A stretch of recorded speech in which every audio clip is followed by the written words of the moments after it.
மிச்சம் இருக்கக்கூடிய 170 180 தொகுதிக்கு வேட்பாளர் போடணும்னா ஒரு தொகுதிக்கு நீங்கள் வாக்காளருக்கு காசு கொடுக்க வேண்டாம். தொகுதி கட்சி வேலை செய்கிறதுக்காக காசு வேணும்ல. அது எப்படி குறைஞ்சி 2 கோடி ரூபா ஆகும். வண்டி எடுத்துகிட்டு போகிறோம், அதுக்கு பெட்ரோல் போடுறோம், போகிற வரவங்க டீ காஃபி வாங்கி கொடுக்குறோம். ஏதோ பேசிக் செலவு. இதுவே ஒரு 30 நாள் 40 நாள் கேம்பெயினுக்கு குறைஞ்சபட்சம் ஒரு 2 கோடி ரூபா ஆகணும். அப்போ ஒரு தொகுதிக்கு 2 கோடி ரூபா வந்து செலவு பண்ணணும். 2 கோடி ரூபா செலவு பண்ணுறதுக்கு ஆட்கள் அங்கே இருக்கா அப்படின்னு பார்க்கணும். கிட்டத்தட்ட ஒரு 180 170 80 தொகுதி இல்லை 180 தொகுதியில் 2 கோடி ரூபா அப்படின்னா கட்சி கொடுக்குமா? அது எத்தனை கோடி வந்து நிற்கிதாங்க. அங்கே இருக்கக்கூடிய மக்கள்லாம் விளிம்பு நிலை மக்கள்லாம் ரசிகரால் இருந்து வந்தவன் தான். அவன் எப்படி 2 கோடி ரூபா செலவு பண்ணுவான்? இப்போ இதெல்லாம் ப்ராக்டிக்கலாக சிக்கல் இருக்குது. விஜய் ஒரு முடிவு எடுக்கிறாரு.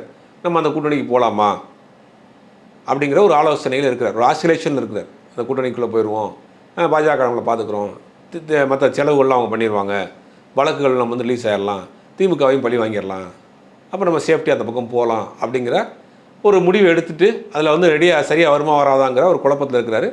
பாஜக அதை விரும்புது.